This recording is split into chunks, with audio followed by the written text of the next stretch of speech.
Hi viewers, welcome to our channel. ప్రస్తుతం మనతో పాటు భరద్వాజ్ గారు సీనియర్ జర్నలిస్ట్ ఉన్నారు. వారితో ఒకసారి మాట్లాడదాం. నమస్కారం సార్. నమస్తే. సార్, మంచు ఫ్యామిలీలో వివాదాలు కొన్ని రోజుల నుంచి కూడా నడుస్తూ ఉన్నాయి సార్. ఎన్నో పరిణామాలు చోటు చేసుకుంటున్నాయి. అటు మంచు మనోజ్ గారు ఇంటికి వెళ్లి దాడి చేయడము, మంచు మోహన్ బాబు గారు కూడా రివర్స్ కౌంటర్ వేయడం, మీడియా పైన దాడి చేయడం, మంచు మోహన్ బాబు గారి పైన కేసులు నమోదవ్వడం, అరెస్ట్ అవుతారు అన్న వరకు కూడా చర్చలు వెళ్ళడం, ఇవంతా కూడా చూస్తున్నాం. ఒకవైపేమో మంచు లక్ష్మి గారు ఓన్లీ ట్వీట్లు చేస్తూ సైలెంట్ గా ఉండడం, మంచు విష్ణు గారేమో బయట ప్రెస్ మీట్లు పెట్టి ఆయన వెర్షన్ చెప్పడం, మనోజ్ గారు ఆయన వెర్షన్ చెప్పడం, ఇవన్నీ కూడా చూస్తున్నాం సార్. అసలు ఏ విధంగా అర్థం చేసుకోవాలి? మీరేం చెప్తారు సార్ దీనిపైన? వాళ్ళ కుటుంబంలో ఒక డిస్ప్యూట్ ఉంది. హ్మ్. అది ఆస్తులకు సంబంధించి కావచ్చు, హ్మ్. అధికారాలకు సంబంధించి కూడా కావచ్చు. ఓకే. అంటే అధికారాలకు సంబంధించి అని ఎందుకు అనాల్సొచ్చిందంటే, ఇది ఆస్తి తగాదా కాదు, ఆత్మగౌరవ పోరాటం నాది అన్నాడాయన అవును. మనోజ్. హ్మ్. అంటే తనకెక్కడో ప్రాధాన్యత కల్పించటం లేదు వాళ్ళ వ్యాపారాల్లో కావచ్చు. అంటే ఎడ్యుకేషన్ రంగంలో వాళ్ళు కొంత ఇన్వెస్ట్‌మెంట్స్ ఉన్నాయి వాళ్ళకి. హ్మ్. మోహన్ బాబు యూనివర్సిటీ, అలాగే శ్రీ విద్యా నికేతన్. దాంతో పాటు చాలా ఏరియాల్లో వాళ్ళకి ఈ కార్పొరేట్ స్టైల్ ఎడ్యుకేషనల్ ఇన్‌స్టిట్యూషన్స్ ఉన్నాయి. హ్మ్. వాటిని కూడా ఇన్ టోటల్‌గా తనే మానిటర్ చేస్తున్నాడు విష్ణు. హ్మ్. తద్వారా ఒక అనుమానం ఉండొచ్చు ఆ ఫ్యామిలీలో ఇతర సభ్యులకి.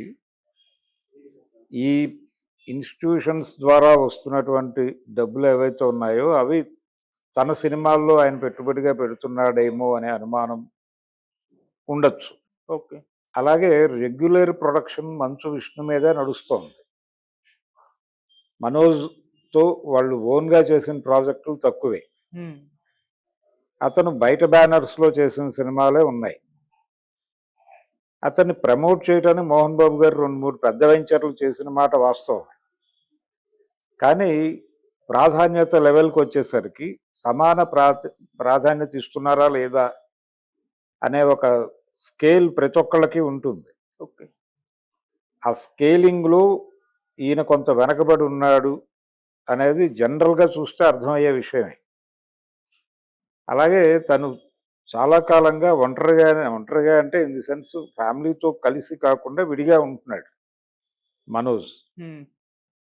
ఫిల్మ్ నగర్‌లో ఒక ఇంట్లో ఉండేవాడాయన. అక్కడే ఉండేవాడు. గతంలో ఆయనకి ఇంతకుముందు వివాహమైంది. వివాహం అయిన తర్వాత విడాకులు ఇచ్చేసాడు. విడాకులు ఇచ్చిన తర్వాత ఇప్పుడు అఖిలప్రియ గారి చెల్లెల్ని చేసుకున్నాడు అవును. మోనికారెడ్డి. హ్మ్. ఆవిడ కూడా ఓపెన్ అయింది. ఓపెన్ అయ్యి, మా చెల్లెల్ని మీ ఇష్టం వచ్చినట్టు డీల్ చేస్తే మేము ఊరుకోము. మేమేమి చేతకాని వాళ్ళం కాదు. కొంచెం జాగ్రత్తగా వ్యవహరించండి. మీ ఇంట్లో కూడా ఆడపిల్లలు ఉన్నారు అని ఆవిడ హెచ్చరిక విసిరింది. ఇది జనరల్‌గా చాలా ఇళ్లల్లో ఒక పిల్లవాడికి ప్రాధాన్యత ఇచ్చి ఇంకో పిల్లవాడికి ఇవ్వడం లేదు అనేది ఒక అభిప్రాయం ఉంటుంది. హ్మ్. ఆ అభిప్రాయం కలగకుండా చేయవలసిన బాధ్యత ఖచ్చితంగా తల్లిదండ్రులు తీసుకోవాలి. అంటే వాళ్ళ అనుభవం రీత్యా, వాళ్ళ ఎక్స్‌పోజర్ రీత్యా వీళ్ళు ఈ పనులు మాత్రమే చేయగలరు, వీళ్ళు ఈ పని చేయలేరేమో లాంటి సందేహాలతో కూడా జరుగుతాయి ఇలాంటివి. ఓకే. జరిగినప్పుడు యువతల వాళ్ళకి ఎందుకు ఇవ్వట్లేదు, వీళ్ళని కంపీట్ చేసేటువంటి ఒక అవకాశం కల్పించి, వాళ్ళకి అర్థం చేయించి, ఆ ఏరియాలో అతనుంటే బావుంటుంది అని అర్థం చేయించటం ద్వారా ఇతన్ని వేరే యాక్టివిటీలో పెట్టటం. అలా ఒక సమన్వయం సాధించిన కుటుంబాల్లో గొడవలు రావు. కానీ ఇక్కడ అది జరగల. అది జరక్కపోవటం వలన ఒక గ్యాప్ కొనసాగుతోంది వాళ్ళ మధ్య అనేది మనకు అర్థమవుతుంది బయట నుంచి చూస్తే. ఈ గ్యాపు, ఈ ఘర్షణ తేల్చుకోవాలి అనే దాకా వెళ్ళాడతను. హ్మ్. అంటే గతంలో కూడా ఘర్షణలు చూసాం మనం. అయితే అప్పుడు మోహన్ బాబు గారు "ఏయ్! ఇలా కాదు" అంటే ఆగారీళ్ళు. అంటే మనోజ్ తాలూకా స్టాఫ్, ఇక్కడ స్టాఫ్ అనే పదం విపరీతంగా వినిపిస్తోంది. Manoj staff, Mohan Babu staff, Vishnu staff అని. హ్మ్. అలాగే ఈ ముగ్గురికి బౌన్సర్లు. అవును. అంటే ఒక ప్రైవేట్ ఆర్మీ ఉంది ముగ్గురికి. అవును. సో, వీళ్ళ ఇగోస్ వాళ్ళకి ట్రాన్స్‌ఫార్మ్ అవుతాయి. హ్మ్. అయినప్పుడు భిన్నమైనటువంటి అభిప్రాయాలతో ఉన్నటువంటి 2 సమూహాల మధ్య యుద్ధం అనివార్యమైనప్పుడు హ్మ్. ఇద్దరు వ్యక్తులు గొడవ పడితే వచ్చే శబ్దానికంటే 2 సమూహాలు గొడవ పడితే వచ్చే శబ్దం పెద్దది. అవును. అందుకని మొన్న 3 సమూహాల ఘర్షణ చూసాం మనం హ్మ్. అక్కడ. అది చాలా పెద్దగా ధ్వనించింది. అక్కడ ఇంకేదో బీభత్సం జరుగుతోంది అనేది ప్రపంచం దృష్టి అటువైపుకి వెళ్ళింది. నిజానికి మార్నింగ్ న్యూస్ వచ్చింది సండే మార్నింగ్. వీళ్ళిద్దరూ అంటే తండ్రి తనని కొట్టాడు అని మనోజ్ పోలీసులకి ఇంటిమేట్ చేశాడు. యాక్చువల్‌గా అతను ఈ 100కు ఫోన్ చేసి చెప్పాడు. హ్మ్. కంప్లెయింట్ లాంచ్ చేశాడు ప్రాథమికంగా. తర్వాత ఇంటర్నెట్‌లో కంప్లెయింట్ పెట్టుంటాడు. ఈ యాక్టివిటీ అతని స్టాఫ్ అనేది ఉంది. అందరికీ వ్యవస్థలున్నాయి అక్కడ. ఓకే. సో, ఈ వ్యవస్థల మధ్య ఘర్షణగా చూడాలి దీన్ని. హ్మ్. వీళ్ళు ఎప్పుడైతే ఈయన ఆ ఫోన్ కాల్ చేశాడో, ఆ ఇంటిమేషన్ ఇచ్చాడో, కంప్లెయింట్ లాంచ్ చేశాడో, మోహన్ బాబు గారు కూడా ఒక కంప్లెయింట్ పడేసి ఎందుకైనా మంచిదని. అది పూర్తిగా ఆయన జ్ఞానమే కానక్కర్లేదు. హ్మ్. ఆ టీమ్ జ్ఞానం కూడా కావచ్చు.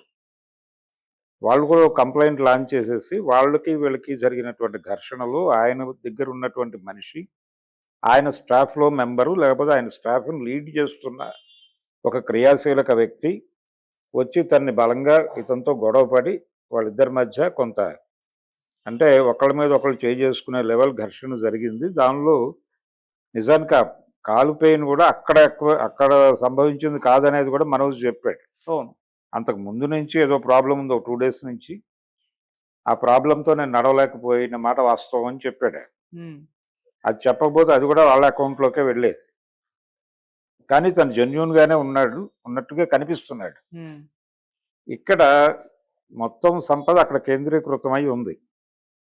మోహన్ బాబుని మంచు విష్ణు గారు తన కంట్రోల్‌లో పెట్టేసుకున్నాడు. అందువలన మిగిలిన ప్రపంచాన్ని ఆయన చూడనివ్వట్లేదు. ఆయనకి ఏం చూడాలో అంతవరకే చూపిస్తున్నారు. ఏం తెలియాలో అంతవరకే వినిపిస్తున్నారు. హ్మ్. ఆయనకి ఏ అభిప్రాయాలు కలగాలో అలా కలిగిస్తున్నారు. టోటల్‌గా ఆయన రిమోట్ కంట్రోల్‌లో ఉన్నాడు ఓకే. అనేది మనోజ్ ఎస్టాబ్లిష్ చేయదలుచుకున్న ఫ్యాక్టు. అదే చెప్పాడు ఆయన. మా తండ్రి దేవుడు. హ్మ్. కానీ ఇప్పుడు కాదు. ఇప్పుడు కాకపోవడానికి కారణం అని ఇదంతా ఎస్టాబ్లిష్ చేశాడు. ఆయన్ని టోటల్ కంట్రోల్‌లోకి తీసుకున్నారాళ్ళు. తీసుకుని వాళ్ళు నాకు వ్యతిరేకంగా మా తండ్రి ఉండేలాగా ఒక డిజైన్ చేసి ఆయనతో ఇదంతా నడిపిస్తున్నారు. ఆయన్ని ముందు పెట్టి నడిపిస్తే నేను కంట్రోల్ అవుతానని వాళ్ళ ఉద్దేశం. హ్మ్. అందుకని నా తండ్రిని, నా తల్లిని ఇరికించి ఈ రప్చర్ నడుపుతున్న వ్యక్తులు వేరు. అంటే ఏం లేదు అన్నయ్య. అంటే వీళ్ళిద్దరూ ఒకే తండ్రికి పుట్టిన పిల్లలు గాని వాళ్ళ తల్లులు వేరే. మొదటి భార్య విద్య ఆవిడ పేరు. ఆవిడ చనిపోయారు. చనిపోయిన తర్వాత ఆవిడ చెల్లెలనే పెళ్లి చేసుకున్నాడు ఈయన. హ్మ్. ఈ నిర్మల గారు అదే మనోజ్ మదర్ విష్ణు మదర్‌కి సిస్టరే. అవును. కాబట్టి ఇంటర్నల్ రిలేషన్స్ ఉన్నాయి వాళ్ళకి. హ్మ్. ఇది ప్రధానమైన గొడవ. ఆ ఫ్యామిలీలో ఆస్తుల గొడవతో పాటు అధికారాల గొడవ కూడా ఉంది. ఓకే. ఈ అధికారాల గొడవ దగ్గర ఒక స్కామ్ జరిగింది. అంటే స్కామ్ అనే మాట ఎందుకు బయటకొచ్చింది? అంటే అక్కడ ప్రెషర్ పెడుతున్నారు. ఇప్పుడు మోహన్ బాబు గారు మేము చాలా విద్యార్థులకి చాలా అది చేస్తున్నాం, ఇది చేస్తున్నాం. ఫీజు తగ్గించి తీసుకుంటున్నాం మేము. కుల మతాలకు అతీతమైనటువంటి ఒక అద్భుతమైన విద్యను అందిస్తున్నాం. కేవలం విద్యార్థుల కోసం. విద్యార్థులకి విద్య గరపటం కోసం పెట్టిన ఇన్‌స్టిట్యూషన్ తప్ప డబ్బుల కోసం కాదు. నిజానికి ఆ ఎడ్యుకేషనల్ ఇన్‌స్టిట్యూషన్ ప్రారంభించేటప్పుడు ఆయన కొంచెం క్రైసిస్‌లో ఉన్నాడు. హ్మ్. అంటే స్వీయ నిర్మాణాలు చేయటం, అవి ఫ్లాప్‌లు అవ్వటం, దాని తాలూకా ఇబ్బందుల్లో ఉన్నాడు మోహన్ బాబు ఆ టైంలో. ఒక ప్రత్యామ్నాయం ఉండాలనే ఉద్దేశంతో ఆయన 2 కార్యక్రమాలు చేశాడు. 2 వ్యాపారాలు మొదలుపెట్టాడు. హెరిటేజ్ డైరీ ఆయన ప్రారంభించిందే. తర్వాత చంద్రబాబు గారి చేతుల్లోకొచ్చిందది. చంద్రబాబు గారి సతీమణి చేతుల్లోకొచ్చింది. ఓకే. కానీ ఒరిజినల్ ప్రారంభకుడు మోహన్ బాబే. హ్మ్. మోహన్ బాబు అందులో భాగస్వామిగా బాలకృష్ణను తీసుకున్నాడు. ఆ తర్వాత ఆయన చెల్లెలు ప్రవేశించారు. చంద్రబాబుతో ఆయనకున్న రిలేషన్ రీత్యా అనివార్యంగా వాళ్ళు ఎంటర్ అయ్యారు. ఈయన షేర్ ఉంది. అంటే ప్రాథమికంగా ఈయన పెట్టిన పెట్టుబడే ఈయన పెట్టుబడి. తర్వాత వాళ్ళు విపరీతంగా పెట్టుబడులు పెంచుకుంటూ వెళ్ళారు. ఈ వెళ్ళే క్రమంలో ఈయన బయటకొచ్చే నాటికి ప్రాఫిటబుల్ పొజిషన్‌లోనే ఉన్నాడు. ఓకే. అంటే 80 lakhs వరకు ఈయన పెట్టిన పెట్టుబడి పెరిగింది 4.5 సంవత్సరాల్లో. ఈ పెరిగే క్రమంలో కొత్త పెట్టుబడులను ఆహ్వానించింది మేము, దీన్ని షేప్ మార్చింది మేము, దీన్ని రిటైల్ రంగంలోకి తీసుకెళ్ళింది మేము. హ్మ్. కాబట్టి బోర్డ్ ఆఫ్ డైరెక్టర్స్ కూడా మారిపోతారు. ఈయనకి సిగ్నేటరీ పవర్ కూడా తీసేశారు సడన్గా. హ్మ్. బరోడా బ్యాంకులో ఉండేది వీళ్ళ అకౌంట్. ఓకే. సడన్గా ఈయన రాజ్యసభ సభ్యుడు అప్పుడు. తను రాజ్యసభ సభ్యుడు అవటం వలన, హ్మ్. అలాగే చంద్రబాబు నాయుడు 94, 95లో ముఖ్యమంత్రి అయ్యాడు. ముఖ్యమంత్రి అవటం వలన నేరుగా మేము ఆ వ్యాపారాలు చూడటం సబబు కాదు కాబట్టి మేము తప్పుకున్నాం అనేది మోహన్ బాబు గారు ఒక సందర్భంలో చెప్పాడు. ఓకే. కానీ నిజానికి వాళ్ళ పెట్టుబడులు పెరిగాయి. చంద్రబాబు ఎప్పుడూ అవుట్ సైడర్గానే ఉన్నాడు, ఎప్పుడూ ఇన్సైడర్ కాదు ఆయన. హ్మ్. వ్యూహాత్మకంగానే ఉన్నాడు. బాలకృష్ణ గారు కూడా తప్పుకున్నాడు తర్వాత దానిలో నుంచి. అయితే ఆయన ఎప్పుడూ ఏ ఇష్యూ మీద స్పందించిన చరిత్ర లేదు. ఇలా నడుస్తూ ఉండగా వాళ్ళు board of directors signatory power కూడా తీస్తారు. అప్పుడు రాజ్యసభ సెషన్లో ఉన్నాడు ఆయన. ఓకే. సెషన్లో ఉండగా ఆయనకు సిగ్నేటరీ పవర్ తీసేశారు. టోటల్గా కొత్త బాడీ ఎలక్ట్ అయింది. ఆ కొత్త బాడీకి ఆవిడ నాయకత్వం వహించారు. హ్మ్. ఈయన నామినల్గా మార్జినలైజ్ అయిపోయాడు. ఈ సఫకేషన్తో ఆయన ఢిల్లీ నుంచి వచ్చాడు. వచ్చినప్పుడు తీవ్రంగా విరుచుకుపడ్డాడు. ప్రెస్ మీట్ పెట్టి ఆ రోజున చాలా సీరియస్ అటాక్ చేశాడు. ఆ తర్వాత కూల్ అయ్యాడు. అది వేరే గొడవ. చంద్రబాబుతో ఈయనకి మంచి సంబంధాలే ఉండేవి అంతకుముందు. హ్మ్.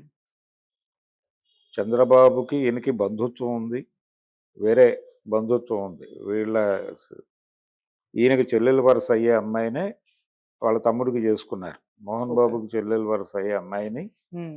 చంద్రబాబు గారి తమ్ముడు మొన్న కన్నుమూసినటువంటి రామ్మూర్తి నాయుడు గారు చేసుకున్నాడు. హ్మ్. అలా నారా రోహిత్కి ఈయన మేనమామ వరుస ఓకే. మోహన్ బాబు. ఆ రిలేషన్స్ ఉన్నాయి. వాళ్ళందరూ చిత్తూరు జిల్లా బ్యాచ్ ఇదంతా. హ్మ్. ఈ ప్రాసెస్ అదొక వివాదం ఆయన జీవితంలో. అలా చాలా సందర్భాల్లో మోహన్ బాబు పేరు వివాదాల్లో ఉంది. ఆయన మీద కొన్ని ఎలిగేషన్స్ కూడా ఉన్నాయి. దాసరి గారు ఆయన ఇతర వ్యాపారాలు, ఇతర వ్యవహారాలు చేసినప్పుడు వచ్చిన సర్ప్లస్ డబ్బుల్ని కొన్ని బినామీల పేరుతో పెట్టేవాడు. అందులో మోహన్ బాబు కీలకం అని. ఆ తర్వాత ఆయన చనిపోయిన తర్వాత మోహన్ బాబు అవేమీ నాకు తెలియదని అన్నాడని నేరుగా దాసరి వారి పెద్ద కోడలే మీడియాకి వెల్లడించినటువంటి ఒక సందర్భం ఉంది. హ్మ్. మోహన్ బాబు గారు అటువంటిదేమీ లేదు అని చెప్పేవారు. కానీ అదైతే ప్రజల మనసుల్లో ఉంది. ఓకే. అంటే ఆయనకి బినామీగా ఉండి తర్వాత నాకేం తెలుసు అన్న ధోరణిలో వ్యవహరించడని. అలాగే లక్ష్మీపార్వతి గారు ఎన్టీ రామారావు గారి క్రైసిస్ నడుస్తున్న టైంలో హ్మ్. ఈయనకి కొన్ని సూట్ కేసులు ఇచ్చారని, ఆ సూట్ కేసులు కూడా ఆయన తర్వాత ఏమీ లేదు అలాంటిది, మీరు నాకేమీ ఇవ్వలేదని ఆవిడతో అన్నారని, ఆవిడ కొంచెం గాయపడిందని, హ్మ్. అది కూడా ఓ ప్రచారం ఉంది. ఓకే. ఇలా రకరకాల సందర్భాల్లో మోహన్ బాబు మీద ఆ విమర్శలు ఉన్నాయి. అలాగే ఒక తిరుపతి అంటే చిత్తూరులో ఒక ప్రాపర్టీ ఒక డిస్ప్యూటెడ్ ప్రాపర్టీ కూడా కాదు అది. నిజానికి గవర్నమెంట్ ప్రాపర్టీనే. ఆ ప్రాపర్టీని నేను కబ్జా చేశాడని కలెక్టర్ గారు రియాక్ట్ అయ్యి నోటీసులు ఇస్తే, అంటే వీళ్ళేదో స్థలం కొన్నారు, దాని పక్కన కొంత ప్రభుత్వ భూమి ఉంది, దాంతో కలిపి వీళ్ళు టేక్ ఓవర్ చేశారు. అన్నమయ్య చెరువు అనేది ఉంటుంది అక్కడ. హ్మ్. ఆ ఏరియాలో ఈయన కొన్న ప్రాపర్టీలో అది కూడా కలిసిపోయి లింక్ అయిపోయి వాళ్ళు మొత్తం మీద ఒక డిజైన్ ఏదో చేశారని అప్పటి కలెక్టర్ నోటీసులు పంపిస్తే, వీళ్ళు రెవెన్యూ డిపార్ట్మెంట్తో ఘర్షణాత్మక వైఖరికి వెళ్ళి రెవెన్యూ ఆఫీస్లో గొడవకి కూడా వెళ్ళి వాళ్ళు దాని మీద దాడి చేశారు. ఓకే. అది నేను చెప్పడం కాదు, అది పేపర్లో వచ్చిన వార్తే ఆ హ్మ్. రోజున. అప్పుడు ఆ కేసులో అంటే ఈయన తరఫున వెళ్ళి అక్కడ గొడవపడి చేసుకున్నటువంటి సందర్భంలో శ్రీహరి పాత్ర కూడా వినిపించింది. తర్వాత ఓకే. హీరో క్యారెక్టర్ ఆర్టిస్ట్గా ఉన్నటువంటి శ్రీహరి గారు కూడా మోహన్ బాబు గారి తరఫున అక్కడికి వెళ్ళి ఆయన మీద కేసు బుక్ అయింది. హ్మ్.